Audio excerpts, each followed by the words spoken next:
अफगानिस्तान पर तालिबान के कब्जे ने पूरी दुनिया को हिलाकर रख दिया है और जिन देशों पर इसका सबसे ज्यादा प्रभाव पड़ेगा उसमें भारत भी शामिल है। अब ये सोचने वाली बात है, अफगानिस्तान पर तालिबान के कब्जे से भारत पर क्या असर पड़ेगा, भारत की स्थिति कैसी होगी या भविष्य में किन मुश्किलों का सामना करना पड़ सकता है। भारत की सरकार ने फैसला कर लिया है कि वो सिख और हिंदुओं को शरण देगी। अब शरण के बाद क्या हालात होंगे या किन किन मुश्किलों का सरकार को सामना करना पड़ सकता है, सब सोचने वाली बात है। जब हमने इन सवालों के जवाब के लिए एक्सपर्ट से बात की तो उन्होंने हमें क्या बताया, जरा सुनिए। सर, अफगानिस्तान पर तालिबान के कब्जे से भारत पर क्या असर पड़े?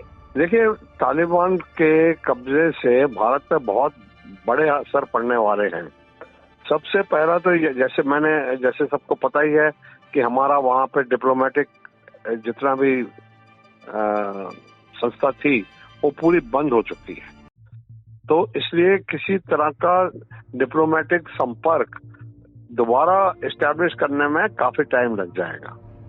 दूसरा ये है कि इसमें जो हस्तक्षेप है ना, ज्यादा से ज्यादा वो हम ISI और पाकिस्तान का है, इसलिए वो हमारे कोई भी डिप्लोमेटिक या दूसरे रिलेशंस बढ़ने में बड़ी अड़चन डालेंगे और इससे हमारा जो भी ट्रेड था अफगानिस्तान के साथ वो बड़ा इफेक्ट होने वाला है, वो लगभग बंद ही हो जाएगा।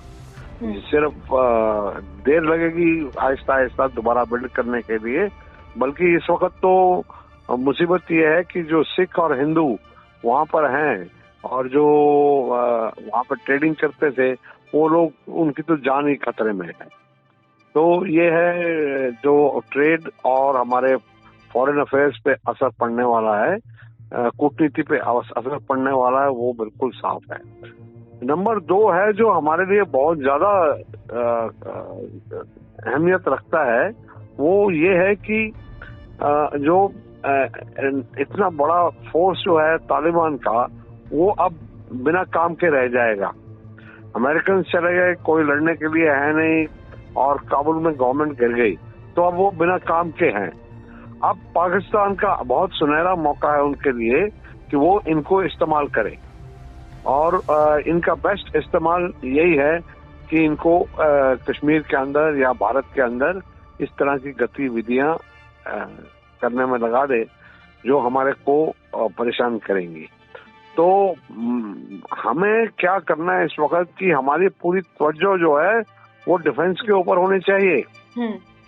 हर तरह से हम तैयार होने चाहिए कि ये होने वाला है, इसके लिए एक्स्ट्रा वो लगेगा, एफर्ट लगेगी, एक्स्ट्रा ट्रूप्स लगेंगे, एक्स्ट्रा पैसे खर्च होंगे और हमारे को तैनाती करनी पड़ेगी। तो उसके लिए हमें पूरी तरह से तैयार होना चाहिए, क्योंकि ये तो अब समय की बात है जब वो वहां से उठा के उन्होंने इस तरफ को कर देना है उनका मुख। तो और उसमें ये है पाकिस्तान का तो हाथ है ही। तो अभी जो है हमें कश्मीर की स्थिति और बॉर्डरिंग एरियाज की जो स्थिति है उसको बहुत मजबूत करना पड़ेगा और हमें इस तरह का ऐसी कोई भी अगर दुर्घटना या घटना होती है उसका जवाब बहुत सख्त और कारगर तरीके से देना पड़ेगा, ताकि उनको समझ आ जाए कि हम ऐसे ही नहीं बैठे बैठे इसको एक्सेप्ट कर लेंगे।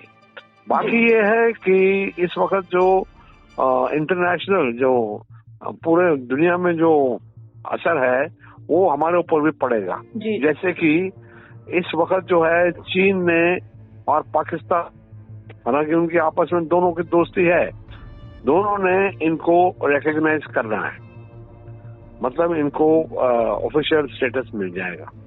तो एक बार इनको ऑफिशियल स्टेटस मिल जाएगा तो ये अपना एक राष्ट्र की तरह पूरे अपने अधिकार वर्ल्ड स्टेज पे करेंगे। और दूसरा है रशिया भी इसमें कोई गर्मजोशी नहीं दिखा रहा और हमको इनकी तरफ से कोई मदद मिलने की आशंका बहुत कम है। तो ये है जो इंटरनेशनल स्थिति है जिसका पूरा फायदा चाइना उठाएगा, हर हालत में उठाएगा। तो वहाँ पे भी हमारे को अब तैयार रहने की जरूरत है। सर, मेरा दूसरा क्वेश्चन ये है कि भारत अफगानिस्तान के जो हिंदू और सिख हैं उन लोगों को शरण देने वाला है, तो क्या भारत इसके लिए तैयार है और आने वाले भविष्य में चीजें कैसी होंगी अगर भारत शरण देता है? देखिए, आप जो भी कहिए, हिंदू और सिख जो है उनका जन्म स्थान तो भारतवर्ष ही है।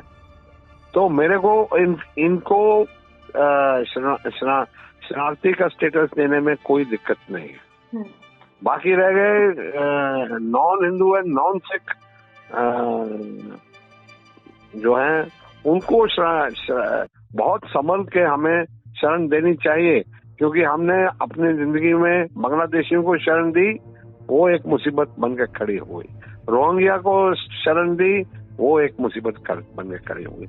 तमिल जो थे लंका से आए, उनको शरण दी, वो हमारे लिए प्रॉब्लम हो गई।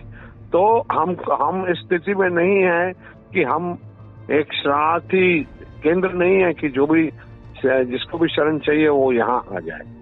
तो ये तो लोड है पूरी दुनिया को लेना पड़ेगा, खासकर मुस्लिम नेशंस को, क्योंकि वो जो है वो इतना रिलीजन के ऊपर जोर देते हैं उनको।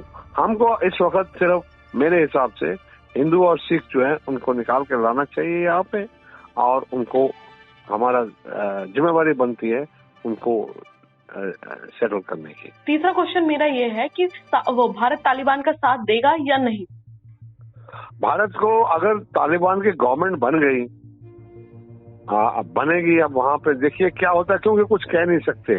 वहां पे भी बहुत गुटबंदी है और गुटबंदी ने अभी तक अपना रूप दिखाया नहीं है।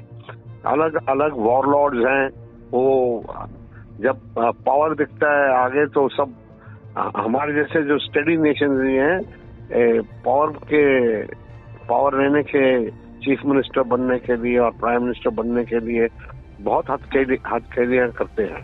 तो वो वहां पे भी होगा, और वहां पे गुटबंदी जो है वो बहुत स्ट्रांग है। जैसे तजाकी हैं, वो जो है वो पश्तूनों से नहीं उनकी बनती, और कई ऐसे छोटे छोटे गुट हैं जो हक्कानी नेटवर्क है, वो अलग ही एक खूनखार किस्म का ऑर्गेनाइजेशन है। वो भी चाहेंगे कि हमें कोई ना कोई अच्छा, तो अभी जो गुटबंदी सामने नहीं आई है खुल के, जब वो सामने आएगी और जब तालिबान एक किस्म का वहां का ऑफिशियल गवर्नमेंट बन जाएगी, तो हमें कोई वो नहीं होना चाहिए उनके साथ बाकी देशों की तरह अपने संबंध जोड़ने के लिए कोई फरेज नहीं होना चाहिए, क्योंकि वो अफगान लोगों को रिप्रेजेंट कर रहे हैं। जैसा कि आपने सुना, अब आपकी क्या राय है, क्या भारत पर असर पड़ेगा या नहीं पड़ेगा, ये हमें कमेंट बॉक्स में बताना ना भूलें। अभी के लिए इस वीडियो में इतना ही। ज्यादा जानकारी के लिए सब्सक्राइब करें ऑथम न्यूज़। धन्यवाद।